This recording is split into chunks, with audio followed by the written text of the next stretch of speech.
میں نے تمہاری گاڑی کے ٹائروں کے نشانات بھی دیکھ لیے تھے، اس نے احتجاجی لہجے میں کہا۔ میں گاڑی پر نہیں اپنی موٹر سائیکل پر آیا ہوں اور ایسی کوئی فضول حرکت میں نے نہیں کی، نہ میں نے ٹائر کاٹے اور نہ تار۔ میں اسے حیرانی سے دیکھتا رہا۔ تم اتنی دور موٹر سائیکل پر آئے ہو؟ ہاں، کار نہیں ہے میرے پاس۔ مجھے یقین تھا کہ یہاں مجھے موقع ضرور ملے گا، کہیں نہ کہیں تمہارا اور میرا سامنا ضرور ہوگا، اکیلے میں۔ میں نے کہا تمہاری موٹر سائیکل کہاں ہے؟ ادھر پہاڑی کے پیچھے ایک جگہ چھپا رکھی ہے، میں نے تمہیں سوزوکی سے اترتے دیکھ لیا تھا اور میں نے سوچا کہ یہی وقت ہے۔ مجھے اندازہ ہو گیا تھا کہ وہ ذہنی طور پر ایک نوعمر اور ناپختہ ذہن رکھنے والا لڑکا ہے، ایک ٹین ایجر جوشیلا اور جذباتی۔ وہ بچہ ہی تھا جب اس کے شعور کو ایک شدید جذباتی سالمہ برداشت نہ کرنا پڑا۔ یکلخت اس کے سارے خونی رشتے اور سہارے ختم ہو گئے تھے۔ شدید غم و غصے کے ساتھ بے چارگی کے احساس نے اس سے انتقام کے جنون کو اتنا بدل دیا تھا، اور جیسے جیسے وہ بڑا ہوا اس کا جنون بھی بڑھتا گیا، اور یہ سب غلط فہمی کا نتیجہ تھا۔ میں نے کہا دیکھو، میں تمہارے عزائم جان لینے کے باوجود تم سے کوئی خطرہ محسوس نہیں کرتا، چنانچہ جان بچانے کے لیے مجھے جھوٹ بولنے کی ضرورت محسوس نہیں ہوتی۔ جھوٹ بہرحال جھوٹ ہوتا ہے اور چلتا نہیں۔ جب تمہاری فیملی کے ساتھ یہ ٹریجڈی ہوئی تو تم چھوٹے تھے، قدرتی طور پر تمہارے ذہن پر اس کا اثر زیادہ ہوا۔ تمہاری جگہ میں ہوتا تو میری کیفیت بھی مختلف نہ ہوتی، لیکن وہ سب میں نے نہیں کیا۔ تم کہہ سکتے ہو کہ وہ میری وجہ سے ہوا، کیونکہ اگر میں نے فرخندہ سے شادی نہ کی ہوتی تو کچھ بھی نہ ہوتا۔ ہاں، یہ سچ ہے، ہم شادی کر چکے تھے، میرے پاس نکاح نامہ محفوظ ہے، اس شادی کے گواہ بھی موجود ہیں۔ ہم نے سوچا تھا کہ امتحانات سے فارغ ہوتے ہی ہم اپنے گھر والوں کو بتا دیں گے۔ ہمیں یہ ڈر نہیں تھا کہ گھر والے مخالفت کریں گے، اصل وجہ کچھ اور تھی۔ میں نے دیکھا میری بات توجہ سے سن رہا ہے وہ، چنانچہ میں نے اسے اصل وجہ بتا دی۔ یہ بھی بتا دیا کہ اس کے بعد کیا ہوا۔ فرخندہ کا انتقام میں نے لے لیا تھا اور پھر باہر چلا گیا تھا۔ اگر تم چاہو تو کسی بھی اخبار کے دفتر میں جا کے پرانی فائل نکلوا سکتے ہو، تمہیں میری بات کی صداقت کا ثبوت مل جائے گا۔ اپنے دل سے دشمنی کا خیال نکال دو، تم مجھ سے بہت چھوٹے ہو، میرے چھوٹے بھائی کی طرح ہو۔ کم آن، ہاتھ ملاؤ مجھ سے اور نام بتاؤ اپنا۔ میں نے ہاتھ آگے بڑھا کے کہا۔ وہ کچھ دیر تذبذب کی کیفیت میں بیٹھا رہا، پھر آہستہ آہستہ اس کا ہاتھ آگے بڑھا۔ میرا نام فاروق ہے۔ میں نے کہا دیکھو فاروق، یہاں میں ایک کام سے رکا ہوں، کیا تم جانتے ہو کہ میں اس ساری جگہ کا مالک ہوں؟ اس نے اقرار میں سر ہلایا۔ مجھے سب معلوم ہے، یہاں مجھے کچھ لوگوں کی مخالفت کا سامنا ہے، معلوم نہیں وہ کون لوگ ہیں اور کیوں میرے دشمن ہو رہے ہیں۔ وہ مجھے خوف زدہ کر رہے ہیں اور شاید یہ چاہتے ہیں کہ میں یہاں نہ رہوں۔ انہیں دکھانے کے لیے میں چلا گیا تھا، لیکن میں خاموشی سے لوٹ آیا ہوں۔ آج رات میں چھپ کے کچھ کارروائی کرنا چاہتا ہوں۔ میرا خیال ہے کہ اس کا نتیجہ نکلے گا، مجھے جس پر شک ہے وہ پکڑا جائے۔ میرے ڈر کے بھاگ جانے کا تو سوال ہی نہیں، مجھے اب یہاں رہنا ہے اور میرے کچھ پلان ہیں، ان پر مجھے عمل کرنا ہے۔ میری بات ریشما کے آنے سے ادھوری رہ گئی تھی۔ وہ بڑی خاموشی سے اندر آئی اور مجھے فرق سے باتیں کرتا دیکھ کر ٹھٹک سی رہ گئی۔ میں نے کہا تم جس کے لیے چکر لگا رہی ہو وہ تو آ کے چلا گیا۔ وہ چونکی، غنی چلا گیا؟ کہاں چلا گیا؟ میں نے کہا بہت خوبصورت لڑکی تھی اس کے ساتھ۔ اس نے کہا میں نے اس سے شادی کر لی ہے، ریشما کو بتانے آیا تھا کہ میرا انتظار نہ کرے۔ وہ ہنسنے لگی۔ مالک، میں تو آپ کے لیے کھانا لائی تھی۔ میں نے کہا اچھا، تو خدمت شروع ہو گئی انعام کے لالچ میں؟ چل ٹھیک ہے، غنی کے حصے کا کھانا ہم مل کے کھا لیں گے، یہ میرا چھوٹا بھائی ہے فاروق۔ بھائی؟ وہ چونکی، کمال ہے، ایسے ملتے ہیں بھائی؟ میں نے کہا اندر کی کیا خبر ہے؟ اس نے کہا سب سو گئے ہیں، یہاں ایسے ہی ہوتا ہے، مغرب کے بعد کھانا کھاتے ہیں اور عشاء کی نماز پڑھ کے سو جاتے ہیں۔ کھانا بہت سادہ اور 2 افراد کے لیے ناکافی تھا، مگر گزارا ہو گیا۔ فاروق بالکل خاموش تھا، یہ ایک فطری رد عمل تھا۔ برسوں سے وہ اپنے جذبہ انتقام کی پرورش جن کا حقائق کی بنیاد پر کر رہا تھا، وہ وقت آنے پہ بے بنیاد مفروضات ثابت ہوئے تھے۔ کھانے کے بعد میں گھڑی دیکھ کے اٹھ کھڑا ہوا۔ دیکھو فاروق، مجھے جانا ہے، میری طرف سے تم آزاد ہو، چاہو تو یہ رات یہاں گزار لو، صبح واپس چلے جانا، ابھی جانا چاہو تو تمہاری مرضی، اور میرے ساتھ رہنا چاہو تو ویلکم۔ وہ میرے ساتھ ہی اٹھا۔ میں آپ کے ساتھ چلوں گا۔ میں نے اسے کندھے پر تھپکی دی۔ کم آن، لیکن ذرا احتیاط سے، اپنا خنجر بھی اٹھا لو لیکن بلا ضرورت استعمال نہ کرنا۔ وہ میرے پیچھے تھا، اگر اس کے جذبات نہ بدلے ہوتے تو وہ اس موقع سے فائدہ اٹھاتے ہوئے بآسانی مجھے قتل کر دیتا، لیکن سچ نے اسے قائل کر لیا تھا۔ اس نے میرے ساتھ ایک نئے رشتے کو قبول بھی کر لیا تھا، یہ شاید عمل کا رد عمل تھا، وہ اپنی غلطی کا کفارہ ادا کرنے کا ایک معقول طریقہ۔ اس انقلاب کی مجھے اتنی جلدی توقع نہ تھی، مگر اس عمر کے جذباتی دہروں کا رخ اسی طرح بدلتا ہے۔ ہم اندھیرے کی پناہ میں دیوار کے ساتھ ساتھ چلتے گئے۔ دروازے سے اندر جاتے ہوئے میں نے پورے احاطے کا جائزہ لیا۔ دور سرونٹ کوارٹر کے ایک کمرے میں لالٹن کی مدھم روشنی تھی، کہیں کوئی حرکت نہ تھی، کوئی آواز نہ تھی، اور میری گاڑی جیسے خریدے ہوئے 2 دن بھی نہیں ہوئے تھے اس مریض کی طرح نظر آتی تھی جو زخمی ہونے کے باوجود کسی سرکاری ہاسپٹل کے برآمدے میں بے بس اور لاچار پڑا ہوا تھا۔ چابیاں میرے جیب میں تھیں۔ میں نے احتیاط سے نیچے والے بیڈ روم کا قفل کھولا۔ اندر گھپ اندھیرا تھا۔ میں نے اندر جا کے ایک کھڑکی کھولی، واپس باہر آیا اور دروازے کو پھر پہلے کی طرح تالا لگا دیا۔ کھڑکی کے راستے اندر جا کے میں نے اسے پھر بند کر دیا۔ اس کمرے میں ہم ایک رات گزار چکے تھے، اس کو ہمارے قیام کے لیے صاف کر دیا گیا تھا، اور شاید برسوں کی مبہوس ہوا میں تازگی پیدا کرنے کے لیے کوئی اسپرے کیا گیا تھا کہ اندر گھٹن محسوس نہیں ہوئی تھی۔ میرے ذہن کے کسی گوشے میں یہ خیال پوری شدت کے ساتھ موجود تھا کہ اکبر خان نے ڈپلیکیٹ چابیاں بنوائی ہیں، تو آج رات کسی وقت وہ اپنی بدنیتی کا ثبوت دیتے ہوئے خیانت مجرمانہ کا مرتکب ضرور ہوگا۔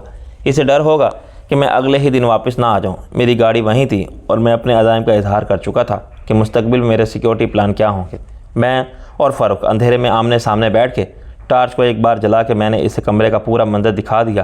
اس کے ایک کنارے پر شاہانہ مساحری تھی تو دوسرے حصے میں قدیم طرز کے وکٹورین صوفے رکھے ہوئے تھے۔ ان پر سرخ مخمل تھا جو اپنی کوہنہ سالی کے باعث بے رنگ ہو رہا تھا اور اس کے نقشین شاب بلہوت کی لکڑی کے فریم کی پالش میں چمک نہ رہی تھی۔ یہ سب میں نے گزشتہ روز ہی دیکھا تھا۔ وہ ابھی تک اس صدمے کی کیفیت سے باہر نہیں آیا تھا جو اسے اپنے خود ساختہ مفروضات کے الٹ جانے سے ہوا تھا۔ میں اس سے فرخندہ کی باتیں کرنے لگا۔ آہستہ آہستہ وہ مجھے بتانے لگا اپنے بارے میں، اپنی ماں کے بارے میں، گھر کے بارے میں اور بہن کے بارے میں۔ ابھی زیادہ دیر نہیں ہوئی تھی کہ وہ میرے کانوں نے کسی کی آواز سنی۔ یہ آواز اوپر سے آئی تھی۔ مجھے یوں لگا جیسے کسی نے اکبر کو آواز دی۔ پھر خاموشی چھا گئی۔ کیا میرے کانوں کا قصور تھا؟ میں نے فاروق سے پوچھا۔ تم نے کچھ سنا؟ ہاں، کسی نے کہا تھا اکبر۔ یہ اکبر کون ہے؟ فاروق بولا۔ اب مزید تصدیق کی ضرورت نہیں تھی۔ میں نے کھڑکی کھول کے باہر دیکھا کہ کوئی آ گیا ہے۔ میں نے فاروق کو وہیں انتظار کرنے کو کہا اور خود آہستہ آہستہ قدم بڑھاتا زینے کی طرف گیا۔ کوئی آہٹ کیے بغیر میں نے اوپر چڑھنا شروع کیا۔ مکمل خاموشی کے باوجود کہیں خطرہ تھا جو صرف محسوس ہوتا تھا۔ اسے میرے اعصاب کی کشیدگی کا نتیجہ بھی سمجھا جا سکتا تھا اور میری چھٹی حس کی وارننگ بھی۔ میرے تمام حواس پوری طرح بیدار تھے۔ میں نے اپنا ریوالور نکال لیا۔ اب میں اچانک پیدا ہو جانے والی کسی بھی صورتحال سے نمٹنے کے لیے پوری طرح تیار تھا۔ زینہ مجھے اس کمرے کے دروازے تک لے گیا جو نیچے والے اس کمرے کے عین اوپر تھا جسے میں نے قیام کیا تھا۔ خطرہ محسوس کرتے کرتے میری آنکھوں نے اندھیرے میں دیکھنے کی صلاحیت حاصل کر لی تھی، بالکل اسی طرح جیسے میرے کان غیر موجود آوازوں کو بھی سننے کے لیے تیار تھے اور میرا جسم فوری رد عمل کے مستعد۔ یہی وجہ تھی کہ جب تاریکی میں مجھے فرق کا احساس ہوا تو میں نے اسے بھی سمجھ لیا۔ کمرے کا دروازہ کھلا ہوا تھا اور فرش پر دہلیز کے قریب ایک ڈھیر کی صورت میں کچھ پڑا ہوا تھا۔ میں تیزی سے آگے لپکا اور اس ڈھیر کے پاس پہنچ کے رک گیا۔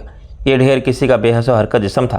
میں نے اسے ہاتھ لگایا تو مجھے اندازہ ہو گیا کہ وہ بوڑھا لاگر بدن جانو بابا کے سوا کسی اور کا نہیں ہو سکتا۔ نگاہ کھلے دروازے پر رکھتے ہوئے میں نے جانو بابا کی کلائی تھام کے اس کی نبض محسوس کرنے کا ناکام کوشش کی۔ نبض ساکت تھی۔ نیچے جھک کر میں نے اس کے سینے پر ہاتھ رکھا۔ اس کا دل بھی خاموش تھا اور سانس کی آمد و رفت موقوف تھی۔ جانو بابا مر چکا تھا یا مار دیا گیا تھا۔ اسی لمحے میرے کانوں نے ایک ہلکی سی آہٹ سنی۔ یہ آواز کمرے کے اندر سے آئی تھی۔ میں نے دروازے کی اوٹ میں رہتے ہوئے چلا کے کہا، کون ہے اندر؟ اس کے ساتھ ہی کوئی برتن فرش پر گرا۔ میں سائڈ سے اندر جھانکنے کے لیے جھکا ہی تھا کہ توپ سے نکلے ہوئے گولے کی طرح کوئی مجھ سے ٹکرا گیا۔ ٹکر اتنی شدید تھی کہ میں سنبھل نہ سکا۔ میں دھکے سے پیچھے ہٹا تو سنبھل نہ سکا کیونکہ میرے بالکل پیچھے جانو بابا کی لاش پڑی ہوئی تھی۔ ریوالور جو میرے ہاتھ میں تھا میری گرفت سے نکل گیا۔ میں نے تاریکی میں ایک سائے کو زینے کی سمت لپکتے دیکھا اور خالی ہاتھ رہ جانے کے باوجود چیخ کر کہا، رک جاؤ ورنہ گولی مار دوں گا۔ میرے اٹھنے اور اندھیرے میں ریوالور اٹھانے تک فرار ہونے والے کو کافی مہلت مل گئی تھی۔ 15-20 سیکنڈ میں وہ اچانک یہاں گیا اور سیڑھیوں سے اتر گیا تھا۔ میں نے زینے پر اس کے بھاری قدموں کی دھپ دھپ سنی اور اس کے پیچھے بھاگا، پھر رک کے پلٹا اور پھر آمدے کے سامنے والے حصے کی طرف گیا۔ وہاں چھت کے محرابی دروازوں کے نیچے فرش پر 3 فٹ اونچے آرائشی پائے لگے ہوئے تھے۔ جب میں نے اوپر سے دیکھا تو وہ صدر دروازے کی طرف بھاگ رہا تھا، لیکن وہ اکیلا نہیں تھا۔ اس کے تعاقب میں کوئی اور بھی تھا۔ یہ فاروق کے سوا کوئی اور نہیں ہو سکتا تھا۔ اس نے اوپر سے میرے چلانے کی آواز سنی ہوگی اور شاید اوپر آنا چاہتا ہوگا کہ اسے اوپر سے اترنے والا فرار ہوتا نظر آیا۔ سوچے سمجھے کے بغیر وہ اس کے پیچھے لگ گیا۔ میں نے اوپر سے چلا کے کہا، فاروق اسے جانے مت دینا، اور اس کے ساتھ ہی میں نے نشانہ لے کر آگے والے شخص پر فائر کیا۔ وہ فاروق سے 40-50 قدم آگے تھا اور مجھ سے بھی کم سے کم 100 فٹ دور تھا۔ اندھیرے میں کسی متحرک ٹارگٹ کی صورت میں نشانہ خطا جانے کے امکانات بہت زیادہ ہوتے ہیں۔ میرے فائر کا بھاگنے والے پر کوئی اثر نہ ہوا۔ نقصان یہ ہوا کہ فاروق گھبرا گیا کہ کہیں وہ نشانہ نہ بن جائے۔ اس کی رفتار میں ذرا سی دیر کے لیے فرق آیا۔ آگے بھاگنے والے کی رفتار پہلے سے زیادہ تھی۔ میں نے دوبارہ چلا کے کہا، فاروق پکڑو اسے، مگر اس وقت تک وہ دونوں صدر دروازے سے نکل کر غائب ہو گئے تھے۔ میرے فائر نے آشیانوں میں خواب دیدہ پرندوں کو بھی جگا دیا تھا اور وہ خوف زدہ آوازیں نکالتے ہوئے درختوں پر چکر لگا رہے تھے۔ دوسری طرف سرون کوارٹر میں بھی ہلچل نظر آ رہی تھی۔ میں دوڑتا ہوا زینے سے اترا اور فاروق کے تعاقب میں گیا۔ میرا اندازہ تھا کہ وہ بائیں جانب گئے ہوں گے اور پھر درویش کے مزار کی طرف، لیکن اندھیرے میں نہ کچھ نظر آتا تھا اور نہ کچھ سنائی دیتا تھا۔ اس تاریک انجان اور ناہموار راستے پر دوڑنا بھی آسان نہ تھا۔ اچانک مجھے ٹھوکر لگی اور میں رفتار کم رکھنے کے باوجود منہ کے بل گرا۔ میری راہ میں کوئی رکاوٹ حائل ہو گئی تھی۔ یہ فاروق کا جسم تھا جو اس راستے پر بے حس و حرکت پڑا تھا۔ میں نے اسے ہلا جلا کے دیکھا اور نام لے کے آواز دی تو وہ کہرانے لگا اور پھر اٹھ بیٹھا۔ میں نے کہا، فاروق تم ٹھیک ہو نا؟ ہاں، مگر وہ نکل گیا۔ اس نے اپنے سر کو دباتے ہوئے کہا، اس نے پتھر کھینچ مارا تھا مجھ پر، ورنہ میں اسے پکڑ لیتا۔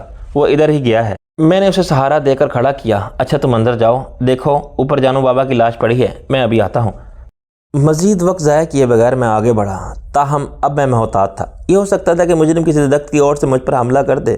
بھاگتے ہوئے اس کے ہاتھ میں پتھر آ گیا تھا۔ وہ درخت کی کسی موٹی شاخ کو ڈنڈے کے طور پر بھی استعمال کر سکتا تھا۔ ایسی شاخیں یہاں ہر طرف نظر آتی تھیں۔ یہاں درختوں سے ایندھن حاصل کیا جاتا تھا، چنانچہ کاٹی جانے والی شاخیں